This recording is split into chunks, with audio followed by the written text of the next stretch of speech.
PPR league. We used to call it standard scoring. Christian McCaffrey is the best player and should be the number one pick, says I. I'm Adam Azer. Welcome to the show. We got another Tuesday night mock draft for you. Oh, I auto-drafted Christian McCaffrey. Unbelievable. Wow, what a start. What a start. Sorry about that. I was working on my intro, and I ran out of time. McCaffrey, number one. Cook, number two. Dave takes Derrick Henry. He will be on in a little bit. Y'all know Jamie Eisenberg, and hopefully you saw Tara Roberts a couple of weeks ago. Welcome back, Tara. How are you? I'm great. Thank you guys for having me again. Is that last week or is that 2 weeks ago? I think 2 weeks ago. 2 weeks ago. Okay, good. Yeah.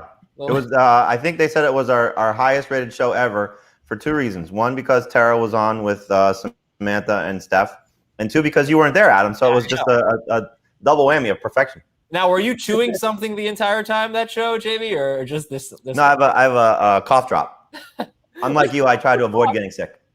Look, this is cough drop wrapper from earlier. Everybody's coughing. So, Tara, what pick do you have? I have the 9th pick. That'll be interesting. See where everyone falls with these running backs early. I think it's going to be 8 running backs off the board. We'll see if Jonathan Taylor. So, Jamie, in this format, we talked about it on the podcast that you're going to hear tomorrow, where Heath and Dave are thinking Jonathan Taylor is a second-round pick, but in non-PPR, still first. Nope, second-round pick as well. Wow. Okay. Is it how many wide receivers or tight ends should go in round 1 in this format? 3 at most. Okay. All right. Let me take a pause from strategy talk to welcome everybody to the show for the night and tell you who's drafting with us. We have 4 winners from last week. Chris Zupan, Nick Smith, Shay Shore, and Chris Sinatra are all here. We had 330 likes. They're our most likes ever. So let's get more than that today. Hit the like button. For every 100 likes we get, someone watching this live stream will get to participate in our next mock draft.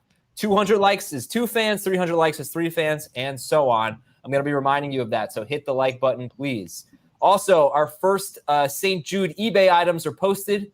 Go to cbssports.com/eBay to donate $50 for a Zoom call, a team grade and review, or a custom Smack Talk video. Dave, for those of you wondering, will be on very shortly, and Dan Schneier is already crushing me for auto drafting, the king of auto drafting. Yeah, that is not. We know who the king is. You're the prince. Yeah, all right, I'll take that. All right, so let's see what we got so far, Tara. Give me your thoughts. McCaffrey, Cook, Henry, Kamara, Zeke, Aaron Jones, and Chubb. I'm a little surprised. I guess with the Rodgers news, people are going Aaron Jones a little higher. I was hoping I could snag him there at the 9th spot. So yeah, it's going pretty good. Getting these running backs early. I was thinking maybe someone would go a tight end, but very interesting. Very interesting. Yeah. I think Tara's on deck. Someone screamed at her. Yes. All right, so Kelce goes, the first non-running back, and that brings Tara on the clock. All right, we got Barkley, you got Harris, you got Devontae Adams and Tyreek Hill. You got every running back. You got a ton of running backs, basically. 7 of them are off the board. Kelce's off the board. What's it going to be? So if this was PPR, this would be super easy for me. It would be Austin Eckler, because I really do believe highly in him right now, and that San Diego offense as a whole is just going to be guns blazing. But with it being standard, honestly, I'm gonna go ahead and do Saquon here. I know it's a little risky. I'll compensate for that as we move further in the draft, but I'm going with that they're being optimistic about his injury, and they're just not trying to oversell his start. I think he'll be out there week 1. They may be, slightly in limited snaps, but I'm not too worried about it for the entire season. He survived the brawl too, so he's in good shape. You gotta by the way, you could tell Tara's a vet at this because she said San Diego, and only true vets still call the Chargers San Diego. So that's when you know that you've been doing this for a long time and doing it well. Old school. Devontae Adams goes. Austin Eckler goes. Jamie, are you taking Tyreek Hill ahead of Adams, or still Adams 1 in non-PPR? No, Adams is 1 for me. Once Rodgers settled his situation, and Adam, you should know Tara is a Packers fan, so. But once you know that, once Rodgers settled the situation, it was easy to go back to Adams as the number 1 receiver. I don't care that they got Randall Cobb. I don't worry about Adams' favorite player of all time, Amari Rodgers. I think Adams is locked in clearly as the best receiver in the game. Ethan, do you know this song, Tara? San Diego Superchargers. Yes. Did I get that? How did I do? Nice. Tara, do you also know that Adam likes to sing every chance he gets? So we've met the quota for the night. Nice. I encourage more. Stop, please. You'll get it. You don't have to encourage anyone. I want to tell everybody, just so you know, Travis Kelce last year scored, according to Fantasy Football Today, fftoday.com, 208 fantasy points in non-PPR. That would have made him RB7, but very, very close to RB5. Aaron Jones was RB5 at 212. So Kelce was almost tied with Aaron Jones. It would have made him wide receiver 3, way behind Adams and Hill, but actually 6 or 7 more fantasy points than Stephon Diggs. Now, Devontae Adams, I don't know. I mean, he was barely better than Tyreek Hill last year, and that was with Adams having 18 touchdowns. Hill had 15 plus 2 rushing. So you could, whoever you take first. They had about 245 fantasy points, and that would have made them RB4. You are on the clock. Calvin Ridley was wide receiver 4 in non-PPR, and he would have been RB10, I believe. So if you're just trying to compare wide receivers versus running backs, it's obviously very running back heavy. You can take a look at the projections there. And Shane, Shane is on deck. Tara's on the clock. Let's see, Tara, what are we going to do? You have Saquon Barkley, and what's next? I got sniped here. I want a Gibson just because with standard, I feel like it's an excellent spot for him. I know that his target share is going to be a little bit lower, possibly depending on how things work out with, the receiver options that they have there. But yeah, I think I'm going to go Clyde Edwards-Helaire. I believe that he is poised to have a better year this year. Le'Veon Bell's not going to be there. I think that they're going to give him the opportunity. Before Le'Veon was there last year, he actually did perform well, and having him as an RB2 would make me feel very comfortable there. So I anticipate it's going to be a good turnaround for him. Offensive line, I think, is huge. Just getting the upgrade there. And look, there was some news today, for whatever it's worth. I hope it's nothing, but Tyreek Hill left practice with knee tendonitis. If for whatever reason he misses time, you got to assume the receptions will certainly fall in favor slightly, to whatever degree, for Clyde Edwards-Helaire if he's not going to see a bump already. So I keep moving him closer to the first round. I think he's just got so much upside. And it's funny because I look at Najee Harris this year versus Edwards-Helaire last year, the 2 rookies that were being the most touted and first round picks, in borderline first round picks in each year. And it feels like, Najee should be in better standing, not knowing how good that offensive line may or may not be. But I think Clyde Edwards-Helaire, what he showed you in the beginning of the season with no offseason, with no learning that complex offense of Andy Reid and playing with Mahomes and now having a full offseason and hopefully being healthy from that ankle injury, I think he could be a star.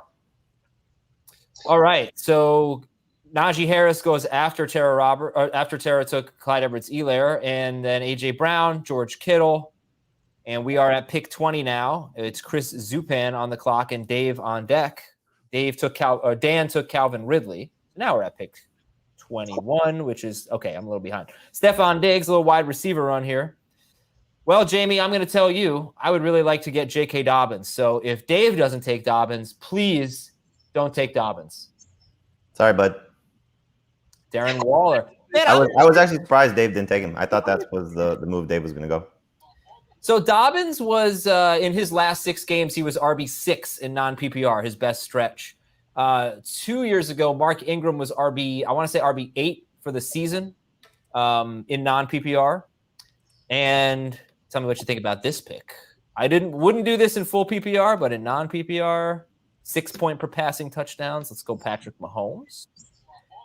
And to go along with McCaffrey, that was I really wanted Dobbins. Yeah, all right, I'm gonna have to pivot to wide receiver here. Oh. All right, we'll go Hopkins. Anyway, I think it's reasonable to say that 23rd would be too early for Dobbins in a full PPR league, but in a non-PPR league, we've seen top 8 upside from a full season of Ingram from the 6-game stretch for J.K. Dobbins. All right, we are now in round 3, and DeAndre Swift comes off the board to Jamie. So, Jamie, this is a guy that might have a lot more value in non-PPR in full PPR than PPR. Why did you take DeAndre Swift here as your third player? I just think running backs in this format are so important. Receivers, will certainly have their role. Clearly, they're important as well. But I think Swift is in this range. I always like trying different things with our mock drafts. So it's our first non-PPR one that we've done all offseason, if you can believe that. But in PPR, I was doing this early in the mock draft process of taking 3 running backs, and I really didn't love it by the time it was done. But in this format, I want to see what it looks like. And the fact that Dobbins and Swift fell to the spots that they were available, I would rather chase receiver than chase running back. And I feel like I got 3, potential top 12 guys. Tara, I have 1 running back in 3 rounds. How do I have this job? You are looking for the late value. You've got someone that you've got your eye on. You know you're going to get him. And I'm taking like Javonte Williams at 48 or something. We'll see who's available. All right, so here we are in the middle of round 3. David Montgomery, Justin Jefferson, the most recent picks. I'm looking for some questions here. Hit the like button. If we get 100 likes, 1 of you joins us in our next mock. 200 likes, 2 of you join us. 300 likes, 3 of you, and so on. We had 330 last week, so we will try to best that this week. Let's see. Rod is drinking the Kyle Pitts Kool-Aid this year. Does his body control not remind you of Julio Jones? Tara, I doubt you're going to take Kyle Pitts here in round 3. Would you consider him in round 4? I would say that's good for anybody else. I just typically don't like to. I like to wait on tight ends. That's just my thing, unless unless Waller falls to me for some odd reason. But yeah, typically I don't. But I think that Pitts is going to have. I think he's definitely going to be the number 2 in targets right off the bat. I do like Russell Gage. I think that he's an excellent third option within that offense. That he's going to have a pretty steady floor. But obviously they're going to go with Ridley, and then I think they're going to be able to get Pitts on the field and getting that immediate target share pretty quick. Did you see the catch he made in practice today that the Falcons tweeted out? Mm-hmm. Pretty ridiculous. Maybe Schrager can show it.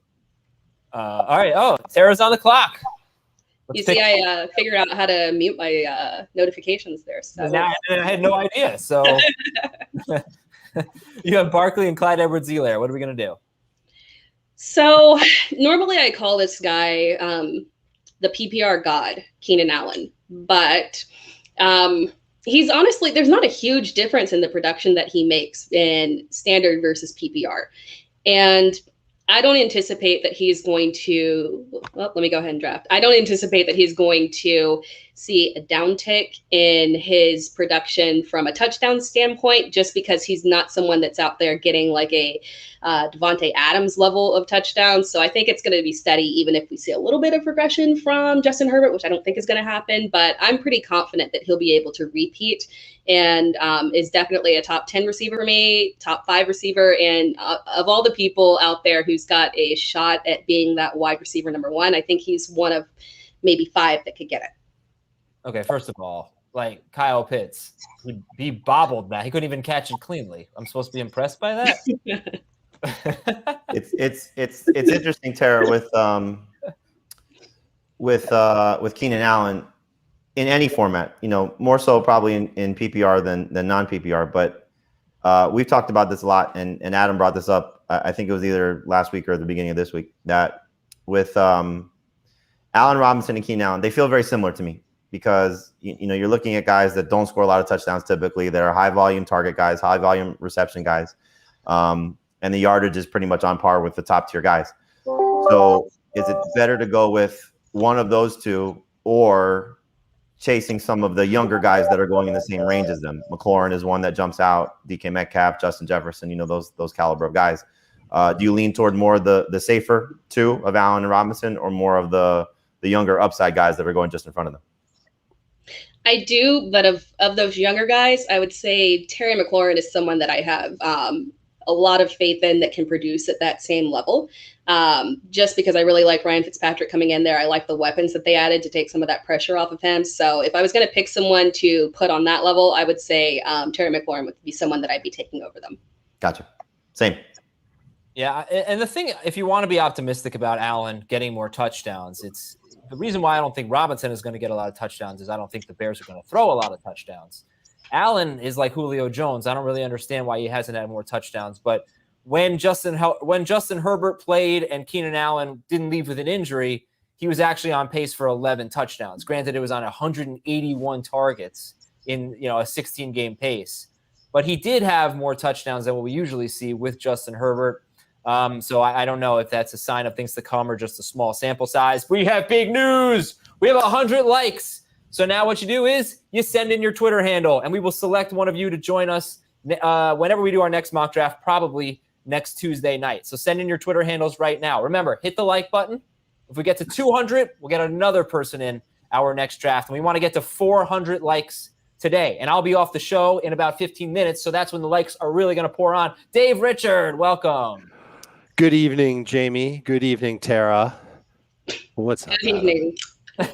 Sorry, I just realized I auto-drafted. I shouldn't have turned off my notification. People got kicked out of these drafts for auto-drafting, Tara. So I saw that. Don't let it happen again. Yeah, I'm sorry, Tara. That was great having you on. Yeah. All right, so Josh Allen was not your pick. All right, so you have Barkley, Edwards-Helaire, and Keenan Allen. Everybody is a 3-receiver league with a flex. Dave, we were wondering why you didn't take J.K. Dobbins in round 2. What did you take instead? I took Waller. A Waller, okay. Yeah. To me, I thought you guys were going to ask me why I didn't take Montgomery over Justin Jefferson in round 3, because I talk so much about taking 2 running backs with first 3 picks, and here I am not doing that.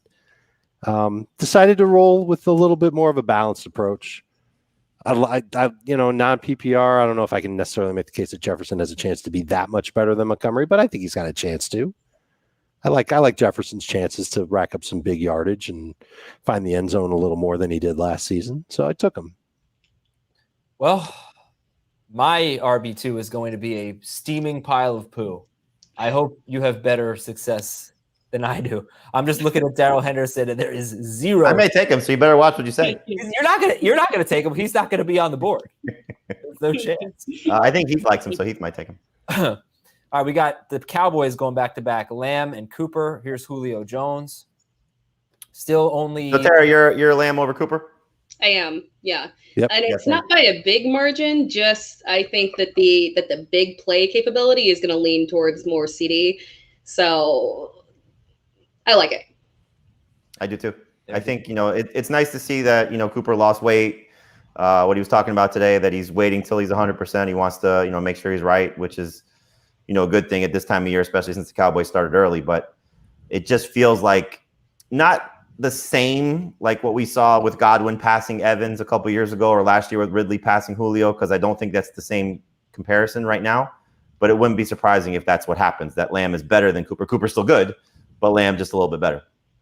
I agree. And with the amount of volume that they're pushing through that offense anyway, it might not even matter when it comes down to it from fantasy perspective. Yep. All right, let's see. We got Julio Jones, Adam Thielen, Darrell Henderson, Tyler Lockett, Mike Davis comes off the board. And now here's Jamie. So Dave just took his second running back, Mike Davis. Jamie. So how big is the drop-off from David Montgomery to Mike Davis? Could be huge. There's no question about it, especially if Montgomery plays like he did toward the end of last season. But in a non-PPR, I think there's a pretty decent chance that it won't be that bad. Maybe 1 to 2 non-PPR points per game on average. And I think that Justin Jefferson is probably worth it. I think he'll be more consistent than Tyler Lockett, who's the highest receiver that I left on my board. At least I think he wasn't available. Who, Lockett? Did you get right taken? All right, so then who was the next available receiver that was there? If Lockett was gone, it was Deontay Johnson was there. Evans. Probably wouldn't have been Evans. It probably would have been Johnson. Okay, so I'm happy with how this ended up.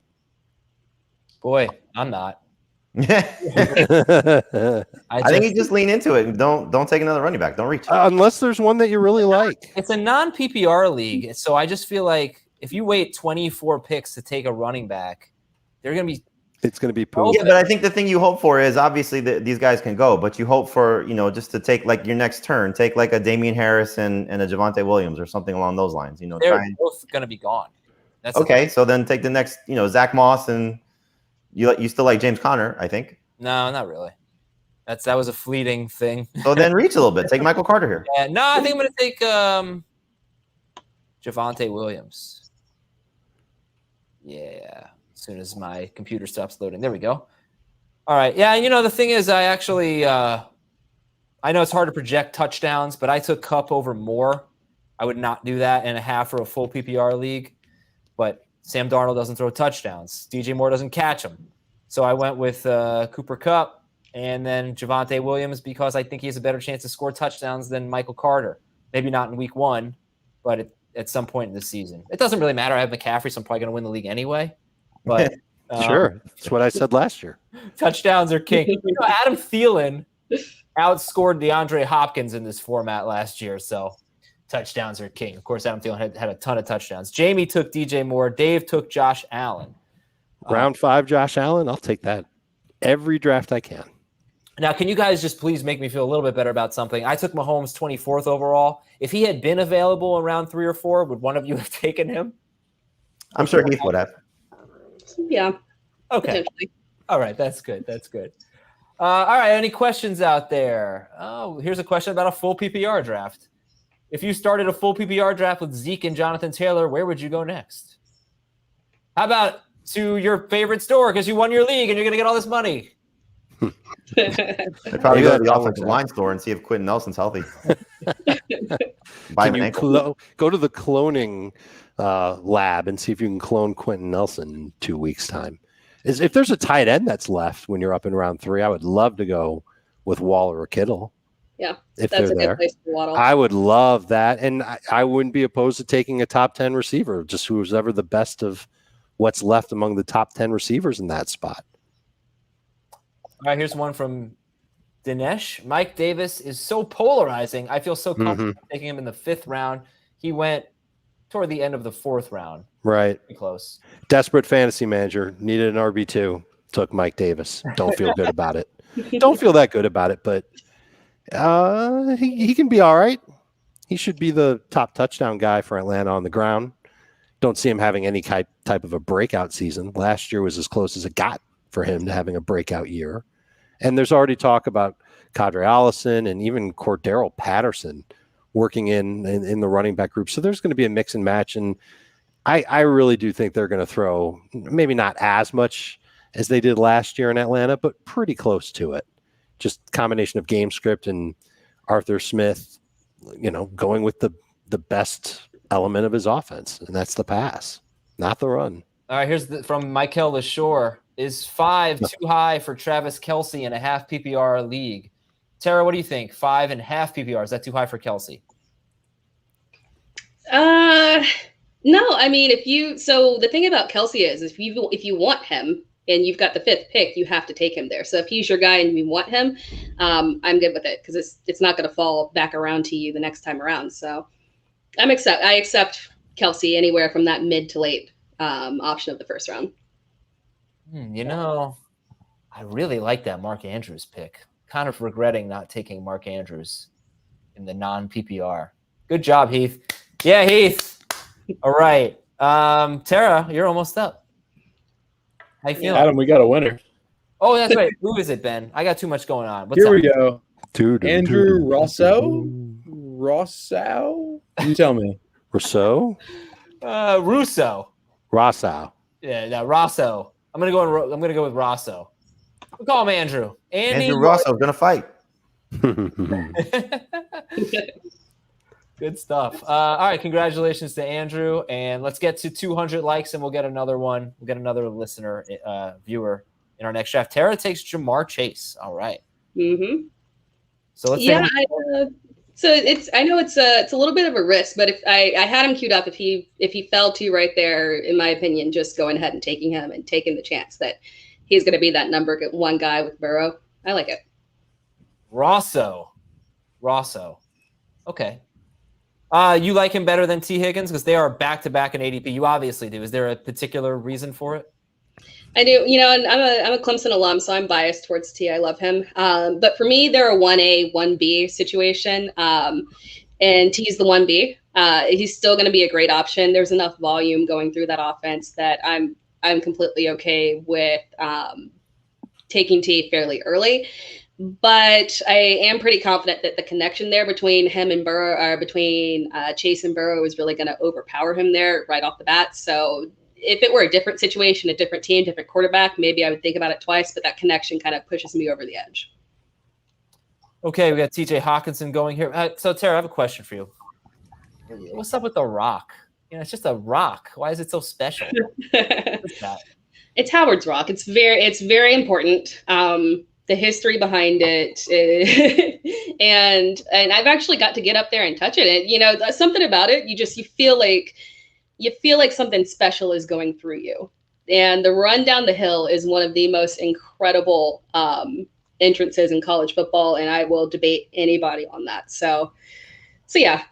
I don't know how they don't fall, man. In cleats, yeah. I guess the cleats probably help, but I would fall. I'd fall. I'd fall instantly. All right, the three. Sarah, how much fun is it when Clemson beats Miami? It's probably not that fun because they do it all the time. Yeah, it's very run of the mill. Luckily, Miami's barely played Clemson like in the last 5 years. All right, so the three tight ends, the mid-tier tight ends are off the board now. Andrews, Hawkinson, Pitts in that order. T. Higgins off the board. Raheem Mostert off the board. And Tara. It is raining so hard right now. I can barely hear you. Really? It's unbelievable. It must be raining like right against the window. We were dealing with that about 20 minutes ago. So, yeah, it's because, I live about 20 minutes away from Jamie. So, yeah, crazy rain. Don't go out there. Sarah, where do you live? I'm in Houston. So there's no rain right now. Oh, okay. That's good. How's Central Time Zone? It's awesome. It's the best. It's awesome. It's great for football because I get everything slightly earlier than everybody else. You've got a noon kickoff on Sundays. Mm-hmm. Yeah. Holy cow. I grew up in that. Travis Etienne lasted to the 65th pick. Wow. Yeah. Non-PPR, Adam.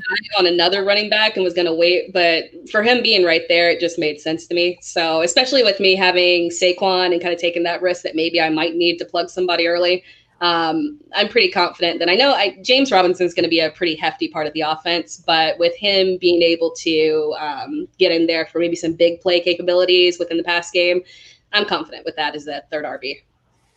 Okay, Jamie. So Adam, did you play the clip from Pete? Yes, I did. But I had another FFT question for you. Are you ready? Can you hear me? Jamie, why did BMAC say Claypool was going to be the best Steelers receiver? Why did he think he's going to be the best Steelers receiver? What did he say? He said that he just has the size speed combination that is going to make it hard for him to be covered by most defensive backs. And he thinks that Ben playing at a higher level this year compared to last year is going to benefit a receiver like Claypool with more downfield throws, more opportunities.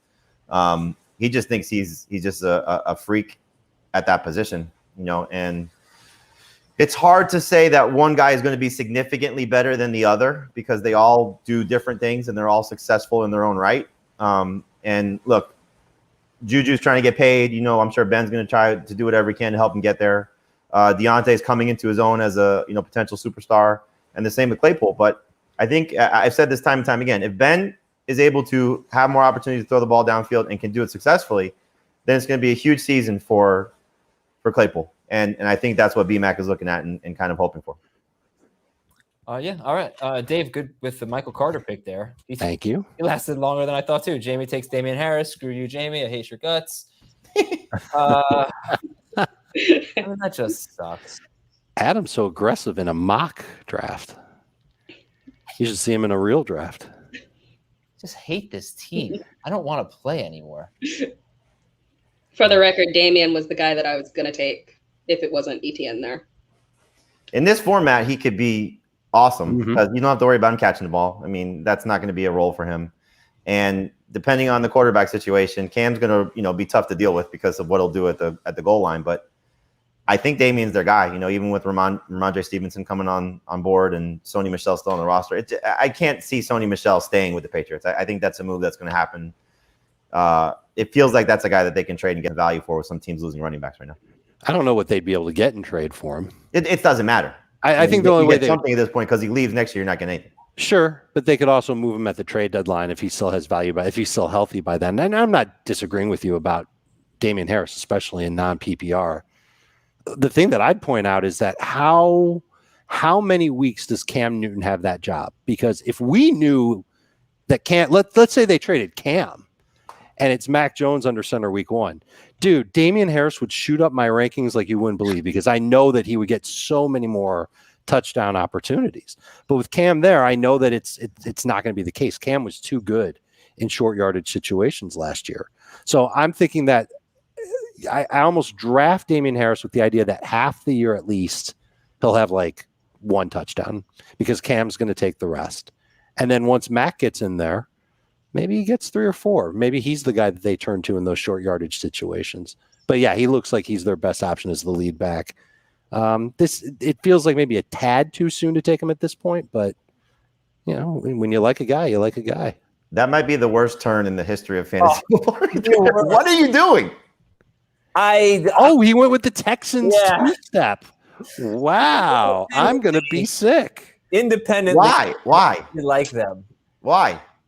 You could have gotten David Johnson in another turn. Absolutely not. Absolutely not. Then let somebody else waste that pick. It was like, dude, he's like the 5th guy in your rankings. He's the 5th running back in my rankings. That's like 30 picks away. Not in a non-PPR league. I don't know.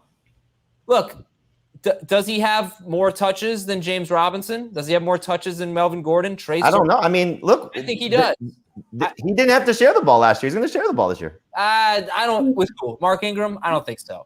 But Lindsey and Ingram, yes. I don't think so. Okay. The only reason I didn't like the turn is because I took 2 Texans. I actually independently like both of those picks. Boy, oh boy. I mean, why would you not take the upside of Sermon? Because there's plenty of downside in Sermon too. RB2. How about James Robinson? He's not a dependable RB2 in my opinion. Okay, but David Johnson at 73rd or 72nd overall over David Johnson too. In a heartbeat. All right, first of all, my RB2 is Javonte Williams right now. Okay, so that's even better. A guy that's stuck behind Melvin Gordon through the first week of training camp. Who do you have? Can't even beat out Mel. Who do you have ranked higher, Javonte Williams or Melvin Gordon? I have Javonte. Okay, then shut up about that. Okay. So what I'm saying is, I already took Javonte Williams, who's my upside RB2 play. David Johnson is a guy who's going to have a role, and he was actually pretty good last year. I think he's a little. But that was last year when we had a quarterback. That's why you draft him later, not now. Like, were you really going to be mad if David Johnson didn't make it back to you? I'm not going to get him later. Okay. That would have been a good thing let for somebody else get David Johnson 24 later. picks from now. You should have taken Trey Sermon. And he was the next guy. He was the other guy I was going to take. Yeah. Especially if you're going to commit to Brandon Cooks, don't take 2 Texans. This is the worst team in football. Yeah, but they could have 2 good fantasy options. No, they won't. At pick 70 something.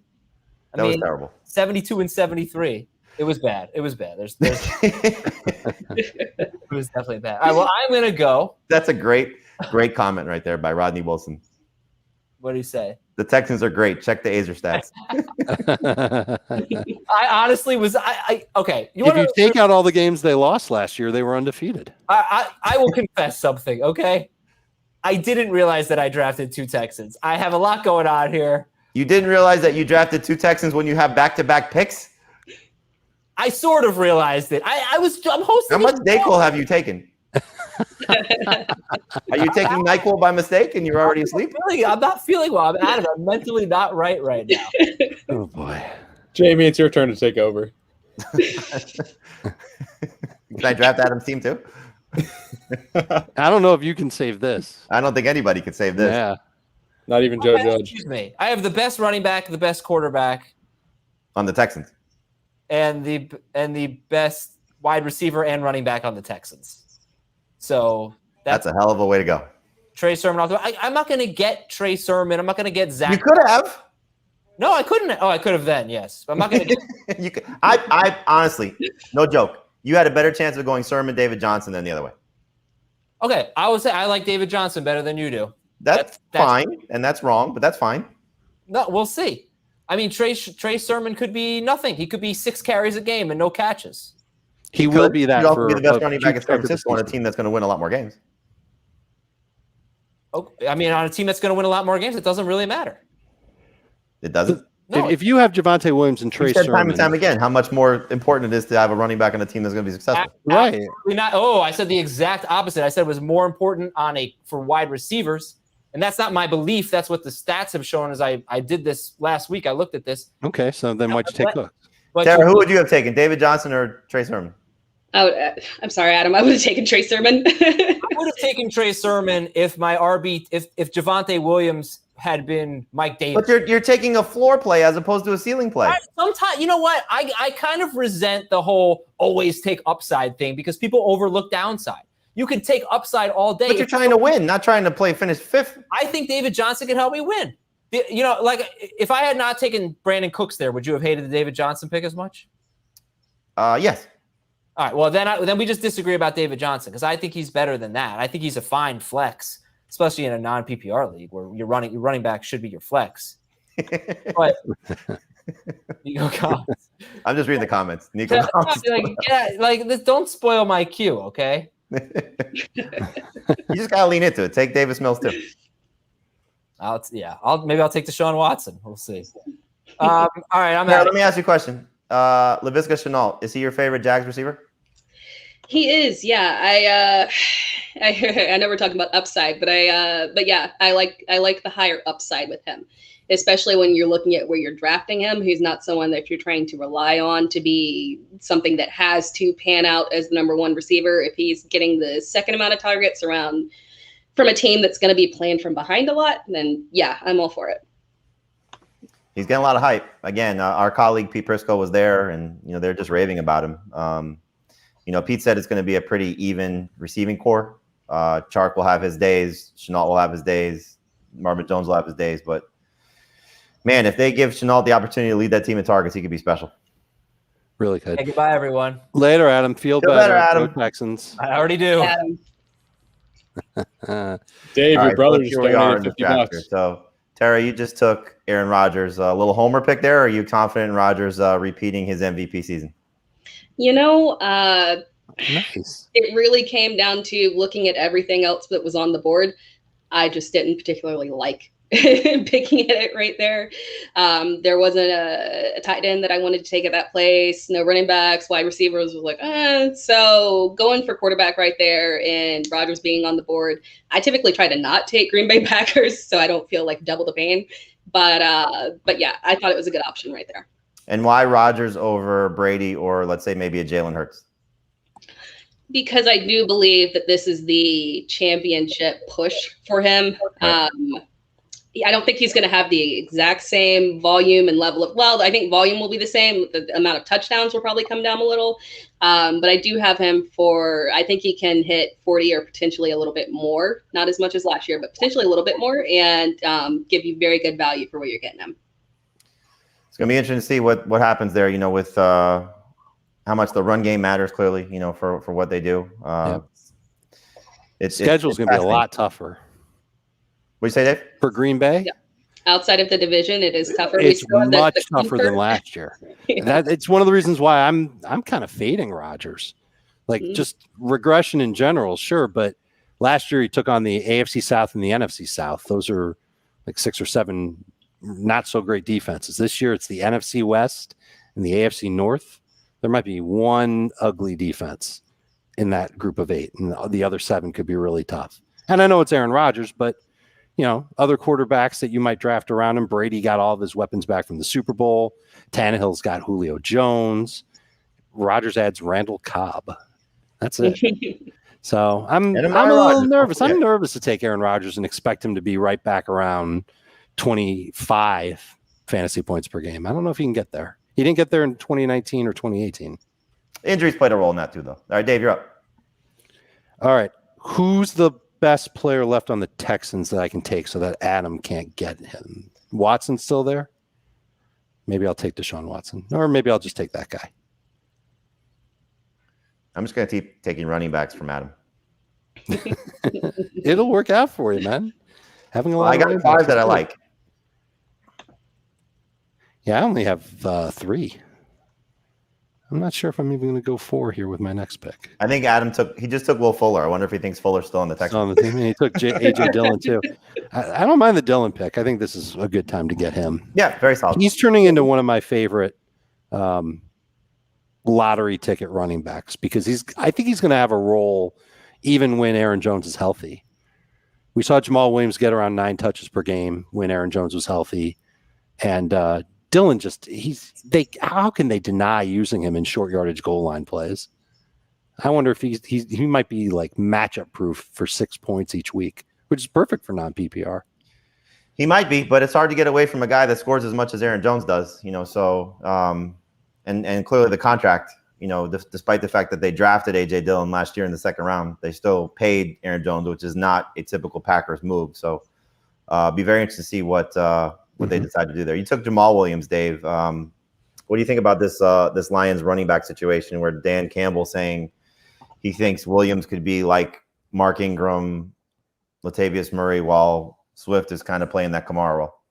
I think that they mean it. I think that they mean that they're going to use those guys to tailor their plays or their snaps to their strengths. And DeAndre Swift, for all the good that he did last year, he was a great pass catcher out of the backfield. He was good in short yardage goal line situations. He did not rank highly in Pro Football Focus's elusive ranking, nor did he have a high yards after contact per attempt. So that makes me a little squeamish about anointing him as one of the next great breakout running backs. And I figure that he could end up in the old school Austin Eckler role. Not what Austin Eckler was, when there were 4 games without Melvin Gordon there, and not what Austin Eckler will be theoretically this year. I'm talking about maybe he ends up being 12 to, on a certain type of week, 15 touches per game, and Jamal Williams handles the Mark Ingram role, the physical between the tackles role. We've seen him play in that role. We've seen him catch the ball too. He's good at that. But I could see him, if they both stay healthy, I could see him matching touchdown for touchdown with DeAndre Swift, meaning they both get like 6 over the course of the year. And that offensive line, I think, could end up being pretty good in Detroit. So if Williams is the one pounding up between those hog mollies, he could end up being okay. So what the hell, for round 9, I'll take the running back depth. I love that pick, Tara. I really, really do. Irv Smith, you just took him in round 9, just a guy that's trending up. We saw Dallas Goedert go in this round, and I moved Irv Smith ahead of Dallas Goedert. I just, the Zach Ertz staying on the team for now makes me a little bit concerned with Jalen Hurts struggling a little bit as well. That Goddard's going to have that breakout season. Smith was very good last year when Kyle Rudolph was gone. Would you have taken Goddard or Irv Smith if you had the tight end choice? I guess Noah Fant, we should talk about him too. Went Goddard, Fant, and Smith in this round. No, I had my own Smith. That's who I've wanted for several rounds now. Particularly with the news that, the third wide receiver situation with them, with the injuries, and the news that he's probably going to be that third guy utilized as a receiver. I mean, he's kind of like a receiver anyway, just from a body perspective. So I feel pretty confident that he's going to retain what he had and have an increase as well. They'll go with a lot of 2 tight end sets. It'll be a really good situation for Irv Smith. Yeah, he's. I spoke to him this offseason. He's just, super excited about the chance to step into that role and get this, opportunity. And like you said, the reports have been fantastic. Hopefully all the quarterback situation that they're dealing with, the COVID situation that the Vikings are dealing with, doesn't hurt the rapport between Kirk Cousins and Irv Smith. But they were clicking at the start of camp, and hopefully that continues as we get closer to the season. Ben, I think you got an announcement for us. Got a question from Mickey. Mecole Hardman or Rondale Moore, full PPR? Hardman for me. That's an easy one. I believe I have Moore ranked higher. I can double check it for you if you want. It really comes down to what's the health status of Tyreek Hill. And if this knee tendonitis is something that lingers, then it's a no-brainer for me to take Hardman. But I think Moore can end up playing a little bit more and getting more targets than Hardman on a week-to-week basis. What about you, Tara? For me, it would have been Moore prior to this week. I've had him as being able to step immediately onto the field and see a good connection with Kyler Murray. But the news of AJ Green, I know you shouldn't be scared of AJ Green, but you have to consider if he is healthy, and this might be kind of like a, my time to prove it, get out of the situation that I was in where I didn't get my opportunity or a good quarterback. Not that he didn't get to connect with Burrow a lot last year. So I think that it might be a good opportunity for AJ to kind of step in there and showcase that he can take a little bit of that target share. And so I think it knocks down Rondale to a point where I'm okay with taking Hardman before him. Hardman getting rave reviews. We know there's no more Sammy Watkins. Watkins, during his 2+ years in Kansas City, averaged 6 targets per game in the regular season. He was a little bit better in the postseason, but in the regular season, 6 targets per game. Mecole Hardman, in his 2 years, so he has 6 games in his career with at least 6 targets in a game. And in those 6 games, this is PPR, averaging over 14.2 PPR points per game. So it hasn't taken a lot of targets for him to be successful. And so if he's getting that average, which I think is probably a little bit north of what I would expect. I would expect him to probably be around 5 targets.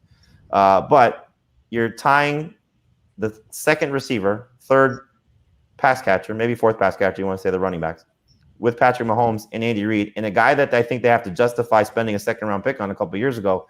I think this is Mecole Hardman's time to shine, and they're giving him the chance to do so. So I love the upside for him this year.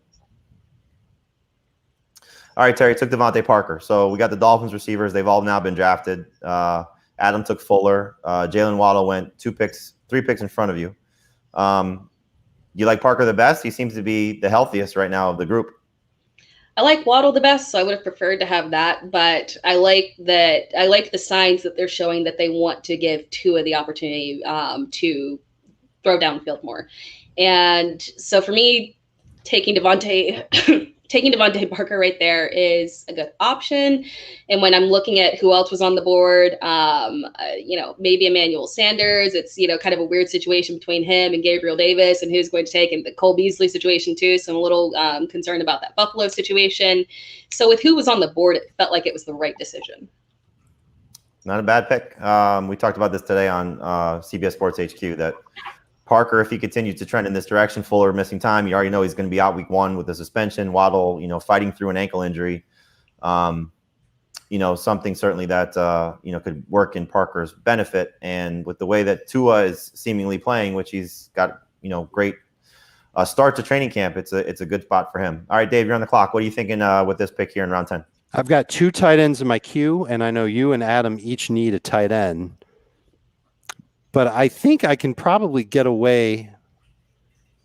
Are you each going to take a tight end? Might leave one. Why do you feel like that I might want tight end in round 10 when you took Waller? Because I like focusing on best players left on my board when I'm in round 10. I'm not going to find anybody that I'm going to start here. So anybody that I take in round 10 or later, I'm taking for long-term upside. I'm going to dare you guys to take the 2 tight ends who I like. As long as one is left for me in round 11, I'll be happy. I took Mooney. I like Mooney. I was going to take Mooney. That was the guy I was hoping to fall to me. So I'm going to take the guy we just talked about in Mecole Hardman, because I think, again, he's got huge potential. And like I said earlier, I am playing to win. I'm not playing to finish second. And if Mecole Hardman does what I expect him to do, he's a league-winning type of player. See what Adam does. Probably going to take Jordan Akins here. He took Troutman. Close. And Madison. Makes sense. So we'll take a look at Adam's team in a second. Let me make my pick here. And I would have taken Troutman if he came back to me. Okay. Interesting lesson for me to learn there. Yeah, but obviously Troutman. That's the thing. I don't think Troutman helps you. No, but if you know how he helps me, Jamie? If he breaks out and has a big start to the year, I can trade him. Yeah, but drafting to trade is like a bad way to draft your team. My theory behind it is, and I agree with you just in general, but worst case scenario, maybe Troutman ends up being a flex for me behind Waller. I know that there's not necessarily a role in my lineup other than flex that he could play as long as Waller's playing. But I bet that if Troutman broke out, I could get a player in trade who was taken way before him in this draft via trade.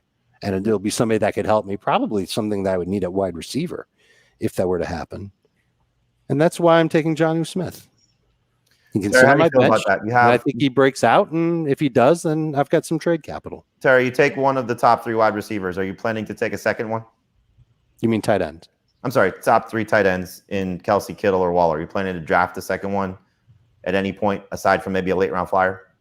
Yeah, it'd be a late round flyer for me. We're in round 11, guys. How much later am I supposed to There's still wait? a lot of great players on the board, though. There's some good Name quality there. 5. Name 5 great players left on the board. Stafford would be 1. I think Traquan, if he's healthy, would be 2. Henry Ruggs could be 3. Now you're going crazy. Stafford, I agree, is a great player. But they're all better than what if I already had a that quarterback are never going to play for you? Right. So why I wouldn't draft Stafford when I've got Josh Allen, for example. I'd rather get the tight end. It's the same concept, though. No, tight end's a thinner position than quarterback. I know that if I get Stafford, but there's a more likely I'm not going to get anything Stafford great is a for him. starter than there is for Jonnu Smith. If Adam Troutman breaks out or Jonnu, because I took Jonnu, if Jonnu Smith plays even better than he did in the first half of last year and Waller's still on fire, I can either use Smith as my flex or I can trade him to you and get something in return that's better than what I could have gotten in round 11 in the draft. I don't know if I agree with that, taking the second tight end when you could take more options at other positions. Right, but you couldn't even name 5 players that would be better. Well, I did. I think no, you didn't. You named one that I'd rather have than I can name. We're going to disagree on the other 4 unless you go with more quarterbacks. I get Dave's point, though. I mean, if you're thinking like streaming quarterback, that's a little bit easier than streaming tight end. That's kind of like heartbreaking. Oh, for sure. But there's a better chance of Stafford being a fantasy starter than there is of Jonnu Smith.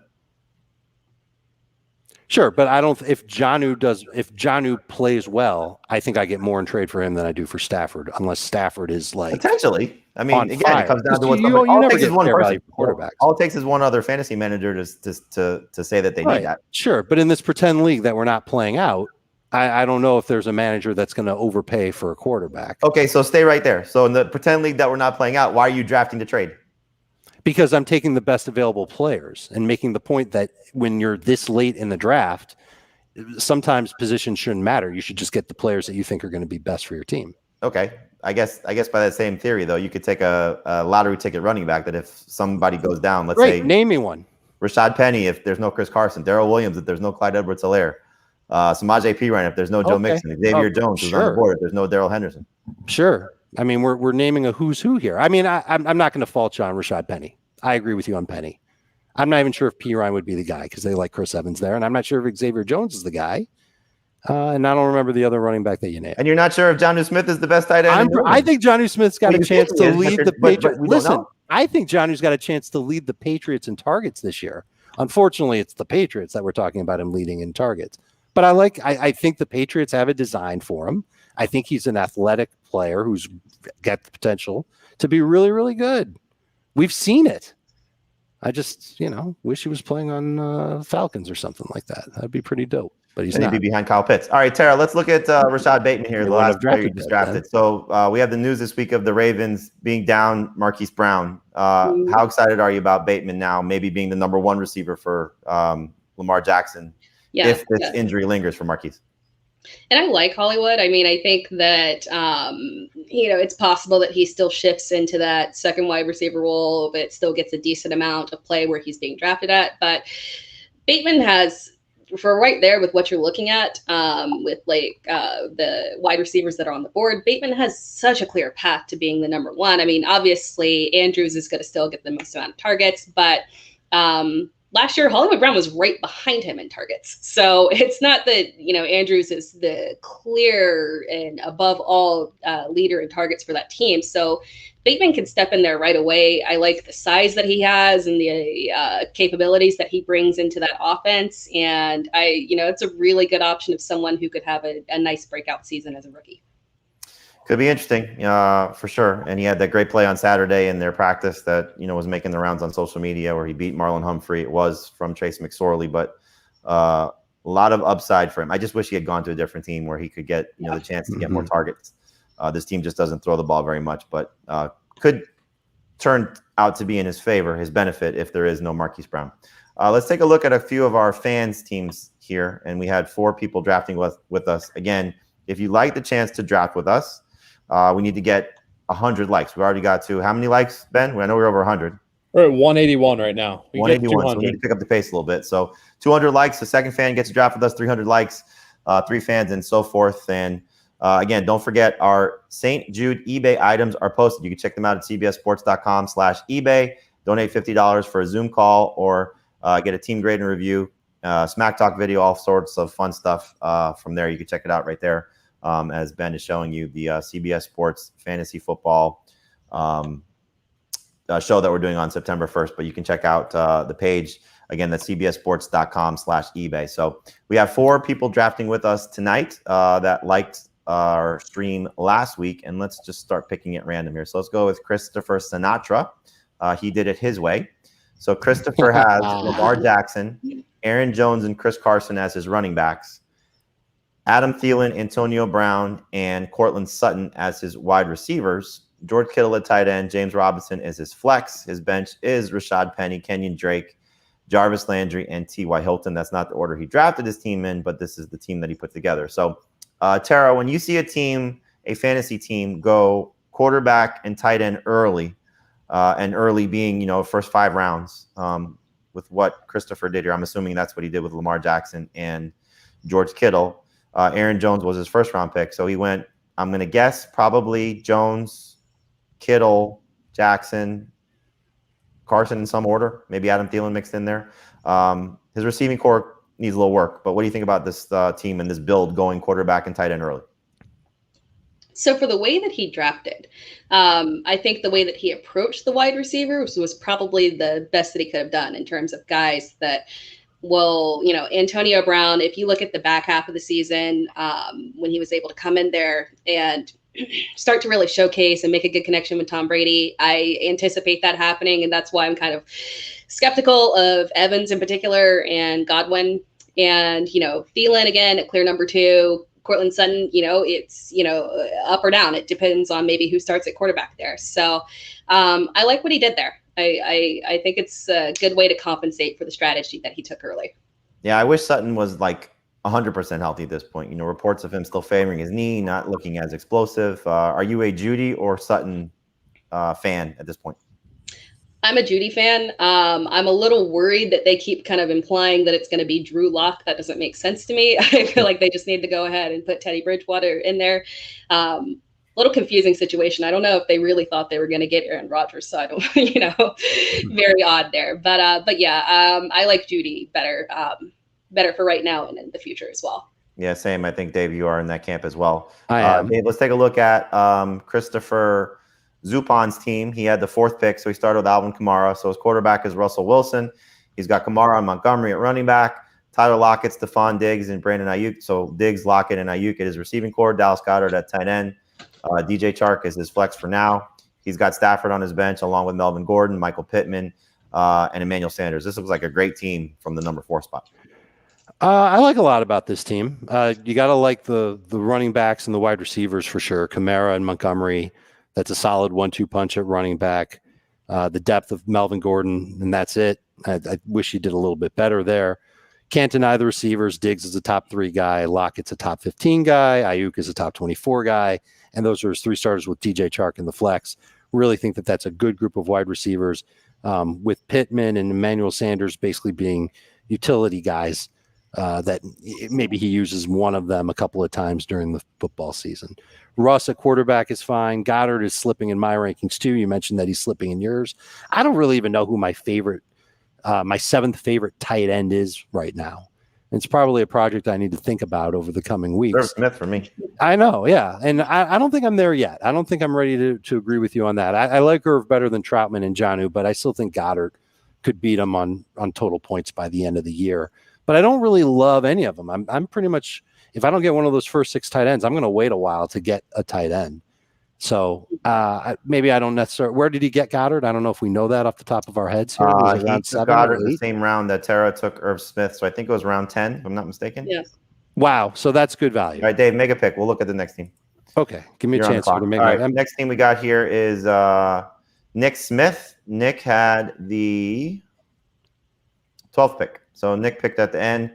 He started his team with Tyreek Hill and Jonathan Taylor. So his team is Justin Herbert at quarterback. He's got Taylor and Kareem Hunt as his running backs. Tyreek Hill, Chris Godwin, Devontae Smith at wide receiver. Kyle Pitts as his tight end.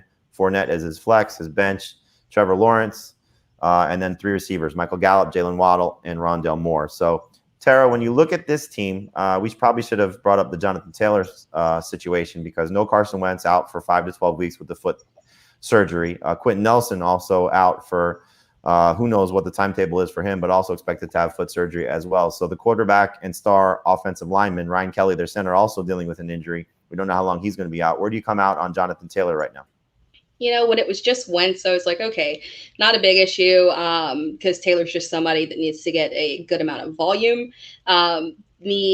The line kind of worries me a little bit, but I'm not dropping him too far down in my rankings. I still think he's a good back end round one running back one for people to get as well. And so I'm not bumping him down that much. It is a little bit concerning that he may have a little issue with production, but then again, it is standard. So I do like Jonathan Taylor in that as well.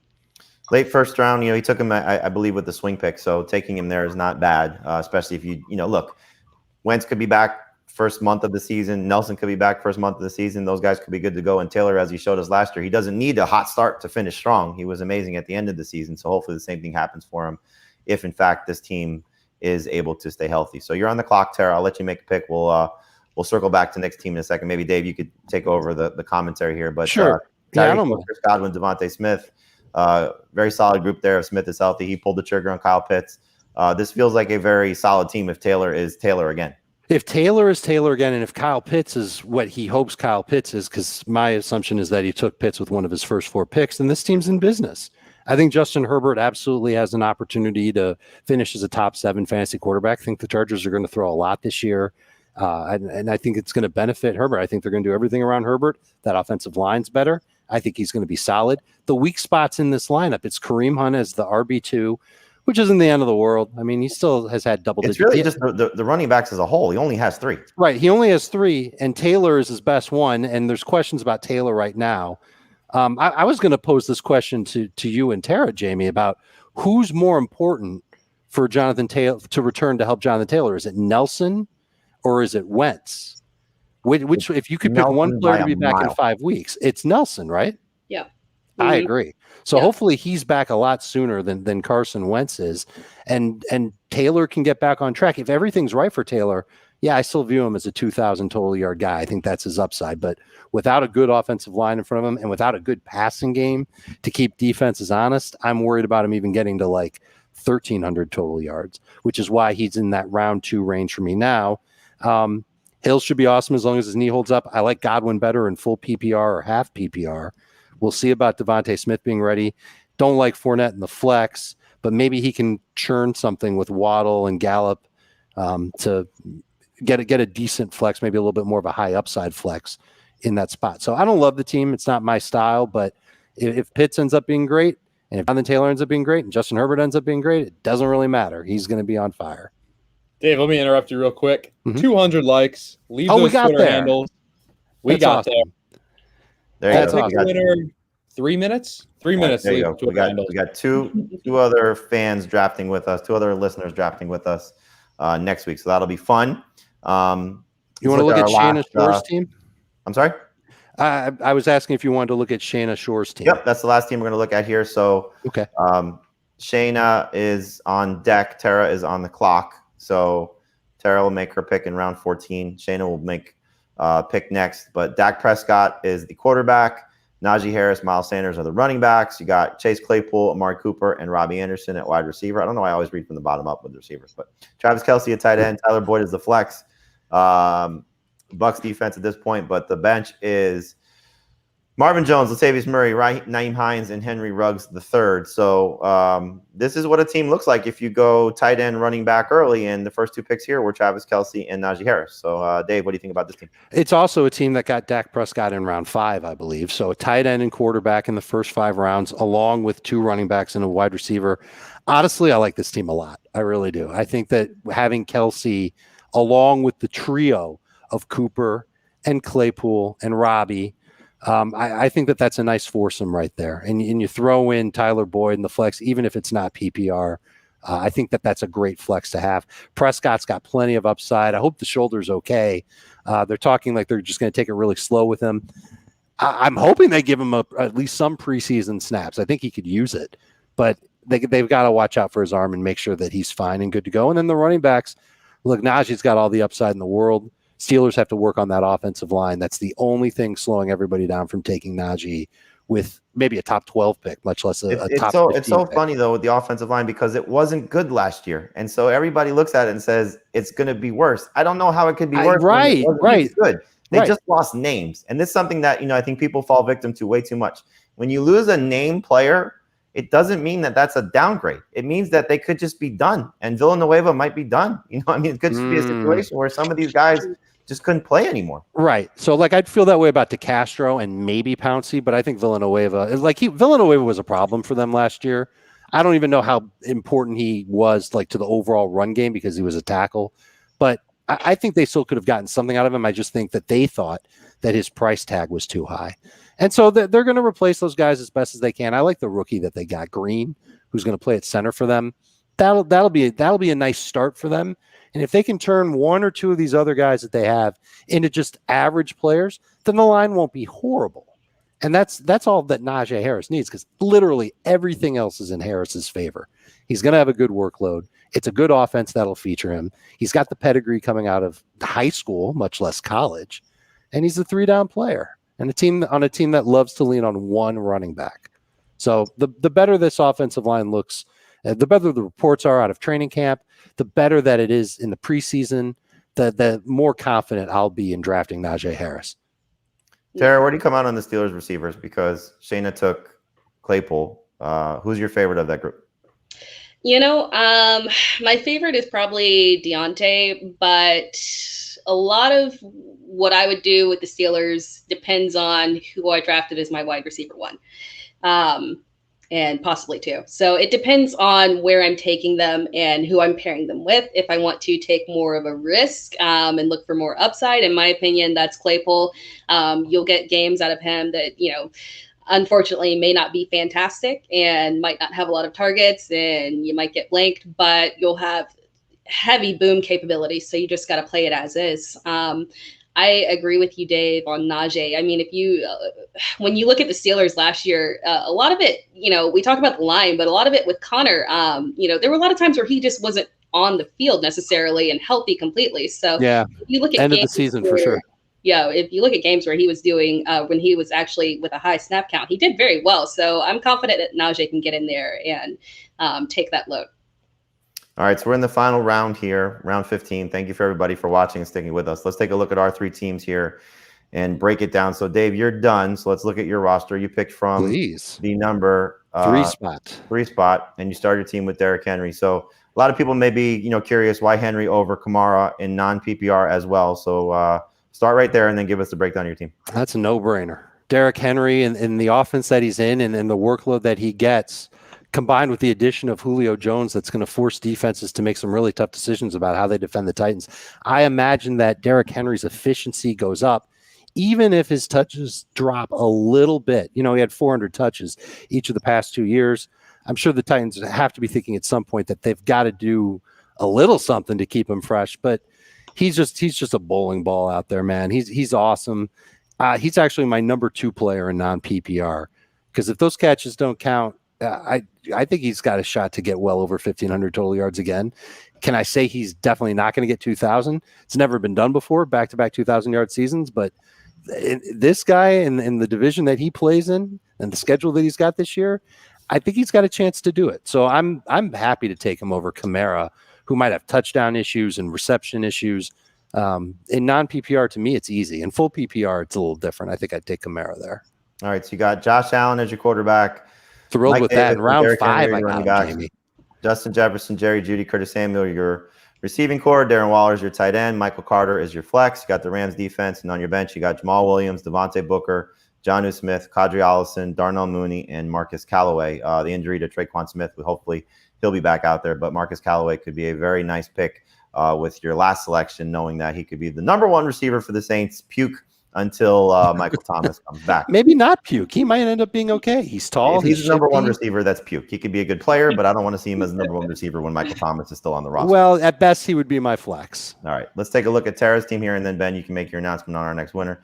Tara, you got you had the 9th pick, so you started with Saquon Barkley, not fearing him. You got Aaron Rodgers at quarterback, Barkley, Clyde Edwards-Helaire as your running backs.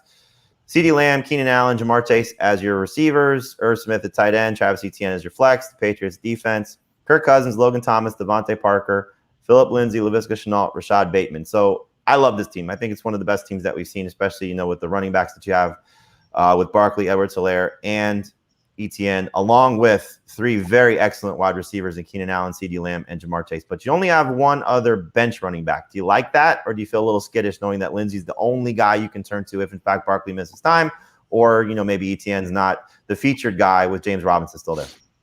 I'm okay with it. I'm actually not very high on David Johnson. I think Phillip Lindsay has a good opportunity to get in there if there's, potentially some injury issues, and he has the potential to actually be an RB1. So if I'm looking at where I drafted him, nobody else had that potential. So he could lead the team in carries for all we know. But I'm comfortable with doing that, and then taking higher wide receivers and getting more upside with that, and then paying very close attention to the waivers, and then getting somebody. I know we talked about, if Joe Mixon goes down, maybe Chris Evans. There's a lot of guys out there that are the backups that I feel comfortable playing the waiver with and being able to compensate on that end. Some of the running backs that didn't get drafted that could have some interest. Ramondre Stevenson, he could potentially be a significant piece of that Patriots backfield.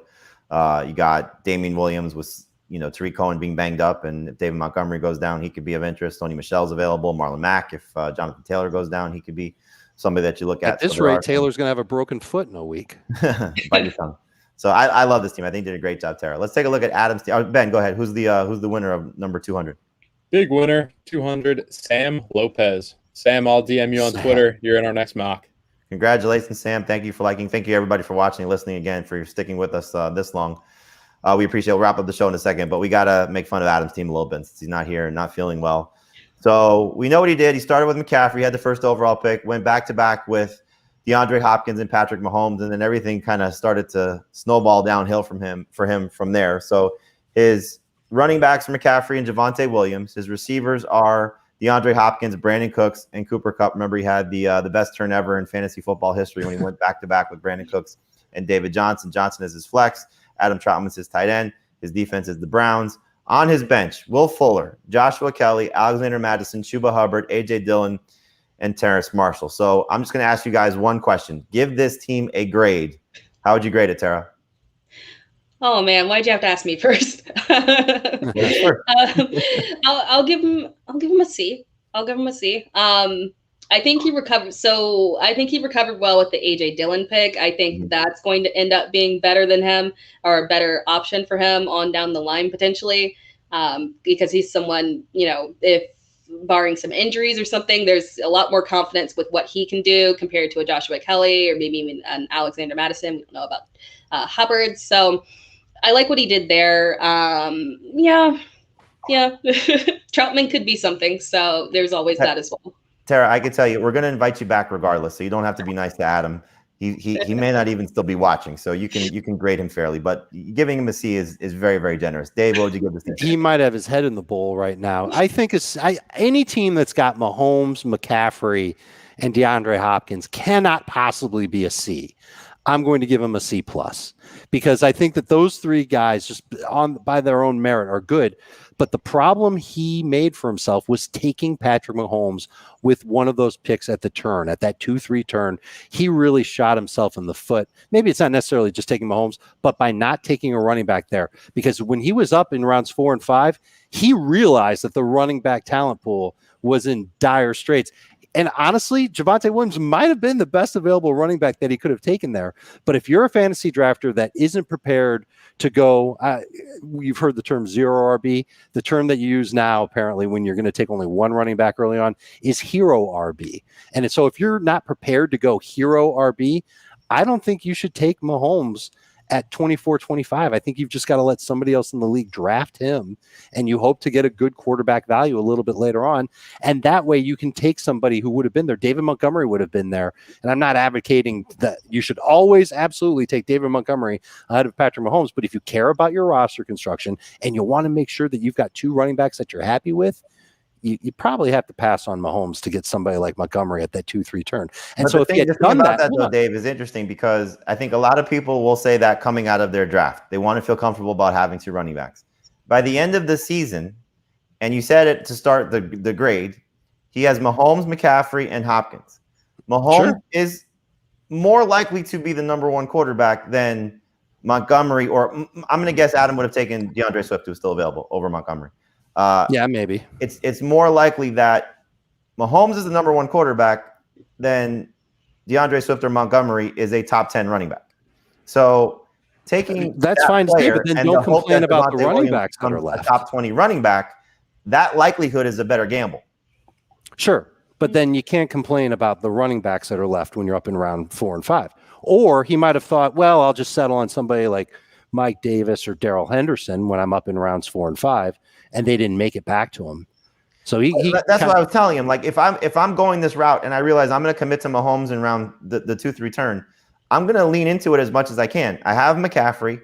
I'm going to take Mark Andrews when it was available to him, or TJ Hawkinson. I'm going to try and get one of the upper echelon tight ends. He's not one of the top 3 guys, but he's 4 or 5. I'm going to lean into the wide receiver position and go Hopkins, Kupp, and maybe somebody a little better than Brandon Cooks. And then I'm just going to throw the rest of my next few picks at the running back position with the hope that a Damian Harris, a Zach Moss, Javonte Williams, Michael Carter, whoever's going to, I'm obviously a little bit all over the place. For him, David Johnson, just hope one of those guys hits. I think that's just the better strategy to go, as opposed to I'm going to settle for this guy. I'm going to take this guy because I have to fill a position. Sure. It's back to your Jonnu Smith argument. Take the best player available, but don't take to fill a spot. Take a player that's going to dominate another position. Have the best third receiver. Have the best tight end outside of the top 3.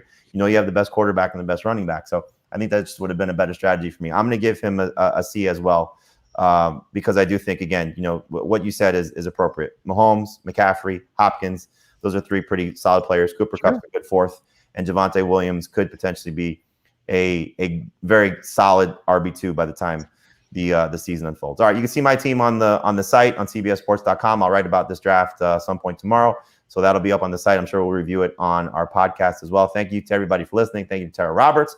Make sure you're following her at It's Tara Time, correct? Yes, that is it. Tara with me. She does a great job for the Dynasty Vipers.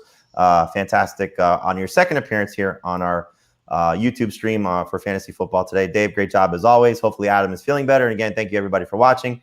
We'll have our 2 drafters in next week's mock draft, and make sure you're checking out Fantasy Football Today, our podcast, and Fantasy Football Today on CBS Sports HQ. We're live every day at noon Eastern.